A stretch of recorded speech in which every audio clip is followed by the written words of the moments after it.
Hello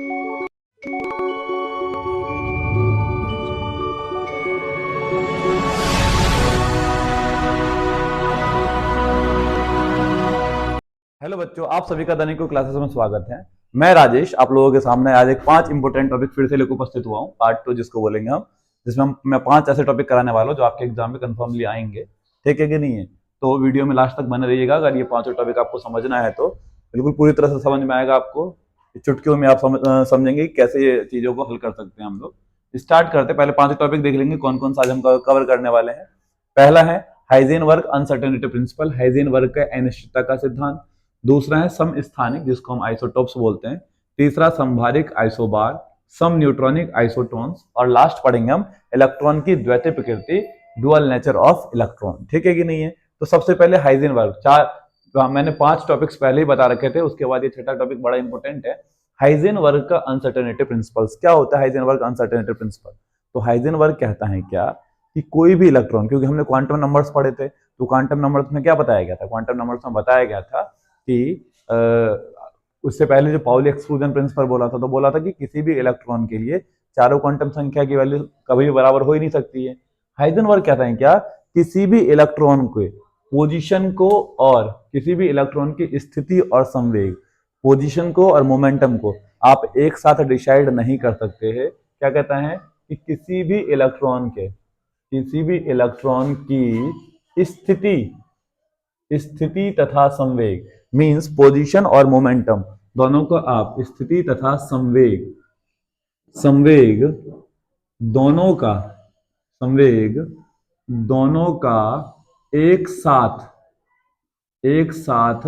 निर्धारण नहीं किया जा सकता। We can not determine the position and momentum of electrons together. किसी भी इलेक्ट्रॉन का किया जा सकता है। ये कहता है हाइजेनबर्ग के अनिश्चितता का सिद्धांत। We can not determine the position and momentum of electrons together. ठीक है कि नहीं है? इसको हाइजेनबर्ग ने एक इक्वेशन से रिप्रेजेंट किया। वो इक्वेशन क्या होता है? Delta P into delta x is greater than और इक्वल टू एच अपॉन में 4 पाई। इस इक्वेशन से इन्होंने रिप्रेजेंट किया हाइजेनबर्ग के अनसर्टेनिटी प्रिंसिपल को। यहाँ पे डेल्टा वी क्या है? डेल्टा वी है संवेग में परिवर्तन, चेंज इन मोमेंटम। संवेग में परिवर्तन चेंज इन मोमेंटम, या फिर परिवर्तन को ना लिख के यहाँ लिखेंगे संवेग में अनिश्चितता, अनसर्टेनिटी इन मोमेंटम। ठीक है कि नहीं है? और डेल्टा एक्स क्या है बच्चों? स्थिति में अनिश्चितता, अनसर्टेनिटी इन पोजीशन। ठीक है कि नहीं? तो क्या कहता है, जरा एक बार दोबारा सुनेंगे कि कोई भी इलेक्ट्रॉन है, उस इलेक्ट्रॉन का आप पोजीशन और मोमेंटम दोनों को एक साथ डिटरमाइन कभी भी कर ही नहीं सकते हैं। मींस इसको इन्होंने एक इक्वेशन से प्रूफ दिया है, delta P into delta x is greater than और इक्वल टू एच अपन में 4 पाई। यहाँ पे डेल्टा पी है अनसर्टेनिटी इन मोमेंटम, संवेग में अनिश्चितता, डेल्टा एक्स है स्थिति में अनिश्चितता, अनसर्टेनिटी इन पोजीशन, और एच हमारा प्लांक कांस्टेंट है। प्लांक नियतांक, इसकी वैल्यू फिक्स होती है। ठीक है कि नहीं? और 4 पाई भी क्या है? कांस्टेंट है। तो ये हमारा हाइजेनबर्ग का अनसर्टेनिटी प्रिंसिपल। अब अगले जो 3 टॉपिक है, इन तीनों टॉपिक को पढ़ने के लिए आपको 2-3 टॉपिक इंपोर्टेंट समझना पड़ेगा। पहले तो एक तो परमाणु क्रमांक क्या होता है, तो परमाणु क्रमांक समझना आपको, जिसको हम बोलते हैं एटॉमिक नंबर। ठीक है, एटॉमिक नंबर। और आपको याद भी करना चाहिए क्योंकि आप 11th के बच्चे हैं, या फिर 11th के बच्चों को एटॉमिक नंबर तो याद होना चाहिए जनरली। एटॉमिक नंबर्स क्या होते हैं? ठीक है कि नहीं? परमाणु क्रमांक। तो परमाणु क्रमांक क्या होता है कि कोई भी परमाणु है, किसी परमाणु में उपस्थित समस्त प्रोटॉनों की संख्या, the total number of positive ions, मतलब जितने भी प्रोटॉन्स होंगे उन सबको हम बोलेंगे क्या बच्चों? परमाणु में। परमाणु क्रमांक क्या कहता है कि परमाणु में उपस्थित समस्त धनायनों की संख्या, जितना भी पॉजिटिव चार्ज होगा ना, समस्त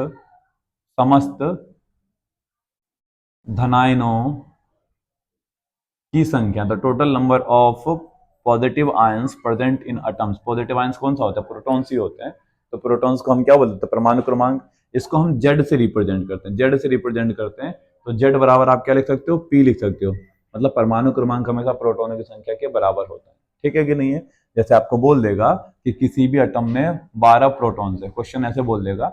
यहाँ मैं क्वेश्चन कराता हूँ कि किसी भी एटम में, कोई एटम है उसमें 12 प्रोटॉन्स है, 12 प्रोटॉन्स है, तो एटॉमिक नंबर बताओ, एटॉमिक नंबर बताओ, फाइंड एटॉमिक नंबर। परमाणु क्रमांक बराबर क्या होगा बता दो।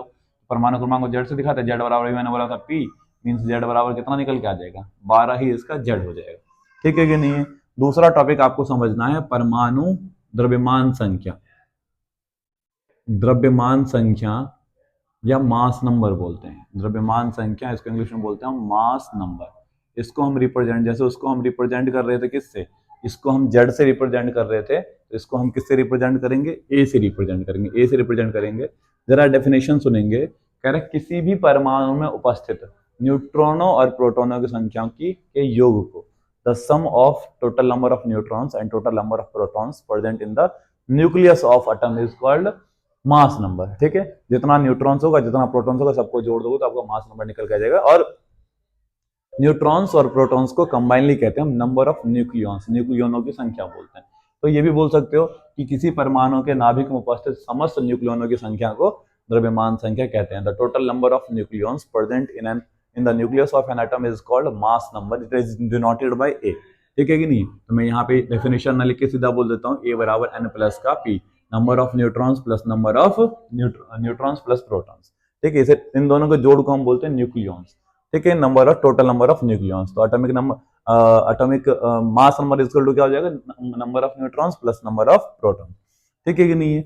इसी बेस पे क्वेश्चन दे सकते। अच्छा, इसको रिप्रेजेंट कैसे करते हैं, तो अगर मैं रिप्रेजेंटेशन बताऊं कि किसी भी एटम को आपको लिखना है तो आप कैसे रिप्रेजेंट करेंगे। जैसे मान लिया कि मुझे क्लोरीन लिखना है, तो क्लोरीन का 17 एटॉमिक नंबर होता है, तो एटॉमिक नंबर को इधर लिखते हैं, जो उसका सिंबल होता है उसको यहाँ लिखते हैं, क्लोरीन है तो क्लोरीन को मैं यहाँ लिखूंगा, और इसका जो वेट होता है 35.5 जो भी होता है इसको यहाँ लिखूंगा। मींस ये जो रिप्रेजेंट कर रहा है ये रिप्रेजेंट करता है मास नंबर को, ये रिप्रेजेंट करता है मास नंबर को, हिंदी में द्रव्यमान संख्या को, द्रव्यमान संख्या को रिप्रेजेंट करता है।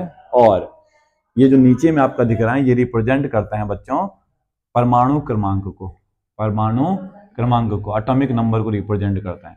ठीक है कि नहीं है। तो इस प्रकार से हम इसको रिप्रेजेंट करते हैं, एटॉमिक नंबर को रिप्रेजेंट कर सकते हैं। मीन्स मान लिया कि किसी एटम, कोई हमारे पास एटम है ए जिसका सिंबल ए है, तो ये हमारा जेड इधर एटॉमिक नंबर हो जाएगा और इधर ए हमारा क्या हो जाएगा, या फिर मान लिया कि ये एक्स है, तो यहाँ पे हमारा जो ए है इसका क्या हो जाएगा, मास नंबर होगा। मतलब इस एटॉमिक नंबर को हम जेड से रिप्रेजेंट करते हैं, मास नंबर को हम किससे रिप्रेजेंट करते हैं, ए से रिप्रेजेंट करते हैं। ठीक है कि नहीं है। तो ये है पूरा पूरा एटॉमिक नंबर और मास नंबर का कॉन्सेप्ट। अभी मैंने बताया सबसे पहले हाइजेनबर्ग का अनसर्टेनिटी प्रिंसिपल क्या बोलता है कि किसी भी इलेक्ट्रॉन के लिए की स्थिति और संवेग, पोजीशन और मोमेंटम को हम एक साथ डिटरमाइन नहीं कर सकते हैं।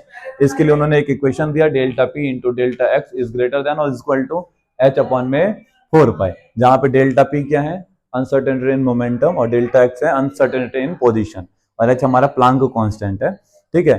फिर मैंने अगला जो हमारा टॉपिक है, 1 2 3 टॉपिक है, तीनों टॉपिक बताने के लिए मुझे 2 टॉपिक बताना जरूरी था, एटॉमिक नंबर और मास नंबर। एटॉमिक नंबर क्या होता है, the total number of positive ions present in the nucleus, या total number of protons present in the nucleus is called atomic number.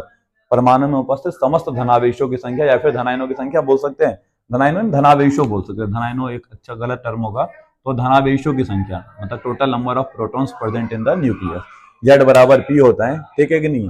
Next हमारा है द्रव्यमान संख्या, तो number total number of nucleons मतलब number of neutrons plus number of protons. ठीक है, तो ए बराबर एन प्लस का पी हो गया। अगर हम किसी भी एटम को रिप्रेजेंट करते हैं तो रिप्रेजेंट करने का तरीका, बीच में इसका सिंबल लिखते हैं, इधर इसका एटॉमिक नंबर लिखते हैं, ऊपर हम इसका मास नंबर लिखते हैं।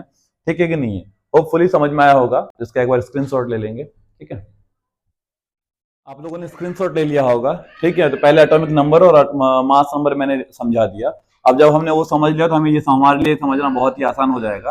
तो सबसे पहला मैं उठाता हूँ समस्थानिक, सबसे टॉपिक हमारे पहला है समस्थानिक क्या होते हैं, व्हाट आर आइसोटॉप्स। आइसोटॉप्स होते क्या है, ये जनरली या तो डेफिनेशंस पूछ लेगा या फिर न्यूमेरिकल में पूछ लेगा। आपको 4 टर्म्स दे देंगे, बोलेंगे बताओ इसमें से कौन से आइसोटॉप्स है, कौन से आइसोबार्स है या कौन से आइसोटोन्स है। तो इसीलिए समझना बहुत ज्यादा जरूरी है। आइसोटॉप्स क्या क्या क्या होते हैं, अगर मैं इसका डेफिनेशन लिखूं कि वे परमाणु जिनका परमाणु क्रमांक तो सेम होता है, समस्थानिक है ना, मतलब पीरियोडिक टेबल में सेम पोजीशन कैसे हो सकता है भाई, एटॉमिक नंबर की इंक्रीजिंग ऑर्डर में रखा गया है। मींस क्या होगा कि परमाणु क्रमांक सेम होना चाहिए। वे परमाणु जिनका परमाणु क्रमांक समान हो, अगर एटॉमिक नंबर सेम नहीं होगा तो वो समस्थानिक नहीं होगा। परमाणु क्रमांक समान हो और परमाणु या द्रव्यमान संख्या भिन्न भिन्न हो, द्रव्यमान संख्या भिन्न भिन्न हो, भिन्न भिन्न हो, दोज अटम्स भिन्न भिन्न हो, those atoms whose atomic number are same but mass number are different are called isotopes। ठीक है कि नहीं है? मैं इसका एग्जांपल बताता हूं। जैसे अगर मैं बात करूं हाइड्रोजन, हाइड्रोजन के 3 आइसोटॉप्स हैं, 1H1, 1H1, 1H2 और 1H3, 1H3, प्रोटियम, ड्यूटेरियम और ट्राइटियम। हाइड्रोजन के 3 समस्थानिक हैं। इसका एटॉमिक नंबर भी 1 है, इसका एटॉमिक नंबर भी 1 है, इसका एटॉमिक नंबर भी 1 है, लेकिन मास नंबर इसका 1 है, इसका 2 है, इसका 3 है। मींस ऐसे एटम्स जिनके एटॉमिक नंबर तो सेम हो लेकिन मास नंबर कैसा हो, डिफरेंट हो, आइसोटॉप्स कहलाते हैं। सेकंड टॉपिक हमारा है, मैं यहां बताता हूं आइसोबार्स क्या होते हैं। आइसोबार्स क्या होते हैं, जिसे हम बोलते हैं समभारिक, समभारिक। तो वे परमाणु जस्ट इसका उल्टा, यहाँ पे क्या हो रहा था, परमाणु क्रमांक समान हो रहा था, यहाँ पे परमाणु क्रमांक भिन्न भिन्न होगा। यहाँ पे क्या समान होगा, द्रव्यमान संख्या समान हो, those two atom whose mass number is same. द्रव्यमान संख्या तो समान हो परंतु परमाणु क्रमांक क्या हो, एटॉमिक नंबर कैसा हो बच्चों, तो भिन्न भिन्न हो, एटॉमिक नंबर भिन्न भिन्न हो, डिफरेंट हो। तो ऐसे एटम्स को हम बोलते हैं क्या, समस्थानिक बोलते हैं, आइसोटॉप्स बोलते हैं। एग्जाम्पल है 20 कैल्शियम 40 और 18 आर्गन, 18 आर्गन 40। इसका देखो एटॉमिक नंबर इसका क्या है 20, इसका कितना है 18। एटॉमिक नंबर कैसा है, डिफरेंट है कि नहीं है। लेकिन मास नंबर अगर हम देखेंगे तो इसका मास नंबर 40 है, इसका भी मास नंबर कितना है 40 है। तो ऐसे दो एटम्स जिसके मास नंबर तो सेम हो लेकिन क्या हो, एटॉमिक नंबर अलग अलग हो, ऐसे एटम्स को हम क्या बोलते हैं, आइसोबार्स बोलते हैं। ठीक है कि नहीं है। अब तीसरा एक इंपॉर्टेंट टॉपिक है, सम न्यूट्रॉनिक क्या होता है। सम न्यूट्रॉनिक क्या होता है, what are isotones, what are isotones. सम न्यूट्रॉनिक्स क्या होते हैं, व्हाट आर आइसोटोन्स। तो सम न्यूट्रॉनिक्स क्या क्या होते हैं बच्चों, तो वे परमाणु आयन, कुछ भी हो सकता है, परमाणु भी हो सकता है, आयन भी हो सकता है, आयन जिनमें न्यूट्रॉनों की संख्या समान हो, जिनमें न्यूट्रॉनों की संख्या, आयन तो नहीं हो सकता, आयन सम इलेक्ट्रॉनिक में होता है। तो वे परमाणु जिनमें न्यूट्रॉनों की संख्या समान हो, those atoms in which number of neutrons are same are called isotones, समान हो। मैं इसका एग्जांपल अगर बात करूं, जैसे इसमें क्या हो रहा था, एटॉमिक नंबर सेम होता था, इसमें क्या होता था, मास नंबर सेम होता था, इसमें क्या होगा, नंबर ऑफ न्यूट्रॉन्स सेम हो गए। जैसे मैं इसका एग्जांपल बताऊं आपको, तो इसका एग्जांपल है 6C13 और 7N14, ये दोनों आपस में आइसोटोन्स है। कैसे आइसोटोन्स है, तो अभी मैंने आपको फॉर्मूला बताया था कि A बराबर N प्लस का P होता है, A बराबर N प्लस का P होता है। तो ये फॉर्मूला भी मैंने इससे पहले बताया था। और एक बताया था Z बराबर P होता है, P और Z की वैल्यू कैसी होती है, सेम होती है। मतलब हमारे पास अगर इस कार्बन की बात करें तो यहाँ Z बराबर कितना है बच्चों, 6 है, और A बराबर हमारा कितना है 13 है। तो यहाँ से P बराबर कितना हो जाएगा, P बराबर Z मीन्स P बराबर भी 6 से निकल के आ जाएगा, नंबर ऑफ प्रोटॉन्स भी 6 निकल के आ जाएगा। अब अगर मुझे A निकालना है तो A हमारा क्या होता है, N प्लस का P, A हमारा 13 दिया हुआ है, न्यूट्रॉन्स हमको निकालना है, प्रोटॉन हमारा 6। तो N बराबर यहाँ से क्या निकल के आ जाएगा, 13 में से 6 घटा दो, तो 13 में से 6 घटाएंगे तो 7 आ जाएगा। यहाँ पे नंबर ऑफ न्यूट्रॉन्स हमारा 7 है। ठीक है कि नहीं है। अगर मैं आगे की बात करूं, इसमें बात करूं, तो यहाँ पे देखिए A बराबर फिर से हमारा N प्लस का P होता है। यहाँ पे A हमारा कितना है बच्चों, 14 है, न्यूट्रॉन्स हमको निकालना है, प्लस प्रोटॉन, प्रोटॉन हमारा कितना हो जाएगा बच्चों 7। तो N बराबर कितना हो जाएगा 14 माइनस का 7, तो N बराबर यहाँ पे कितना हो गया 7। मीन्स दोनों में नंबर ऑफ न्यूट्रॉन्स जो है वो कितना है 7 है। तो ऐसे दो एटम्स जिनमें नंबर ऑफ न्यूट्रॉन्स सेम होते हैं, जरूरी नहीं कि एटॉमिक नंबर सेम हो, मास नंबर सेम हो, ऐसा नहीं है। नंबर ऑफ न्यूट्रॉन्स अगर सेम है तो क्या कहलाएंगे, आइसोटोन्स कहलाएंगे। इसका अगर और एग्जांपल मैं बोलूं तो इसका एग्जांपल है हमारा 15P 31 हो गया और 16S 32 हो गया। ये हमारे आइसोटोन्स के और एग्जांपल है। ठीक है कि नहीं है। नेक्स्ट हमारा टॉपिक है इलेक्ट्रॉन की द्वैतीय प्रकृति। इलेक्ट्रॉन की द्वैतीय प्रकृति नाम बता, dual nature of electron, means electron में कण का गुण भी पाया जाता है और तरंग का भी गुण पाया जाता है। Electrons possess both particles nature as well as waves nature, क्योंकि इलेक्ट्रॉन में दो दो प्रॉपर्टीज पाई जा रही है, तो इलेक्ट्रॉन के इस गुण को क्या बोलते हैं, इलेक्ट्रॉन की द्वैतीय प्रकृति बोलते हैं। ठीक है, क्या कहते हैं कि इलेक्ट्रॉन में कण का गुण भी पाया जाता है, इलेक्ट्रॉन पोजेस बोथ, कण का गुण भी पाया जाता है, और तरंग मतलब इलेक्ट्रॉन जो होता है ना वो पार्टिकल्स की तरह भी बिहेव करता है और वेव्स की तरह भी बिहेव करता है। इलेक्ट्रॉन की इस प्रकृति को इलेक्ट्रॉन की द्वैतीय प्रकृति कहते हैं। और तरंग का गुण भी पाया जाता है, गुण भी पाया जाता है। इलेक्ट्रॉन के इस गुण को इस गुण को इलेक्ट्रॉन की द्वैतीय प्रकृति कहते हैं, इलेक्ट्रॉन की द्वैतीय प्रकृति कहते हैं, इलेक्ट्रॉन की द्वैतीय प्रकृति कहते हैं। This property of electron is called dual nature of electron. Hopefully ये पांचों टॉपिक आपको समझ में आया होगा। ऐसे ही वीडियो को देखने के लिए हमारे चैनल को लाइक करें, सब्सक्राइब करें और बेल आइकन को दबाएं। ठीक है, मिलते हैं नए वीडियो में, आगे फिर से आपसे मुलाकात होगी। धन्यवाद।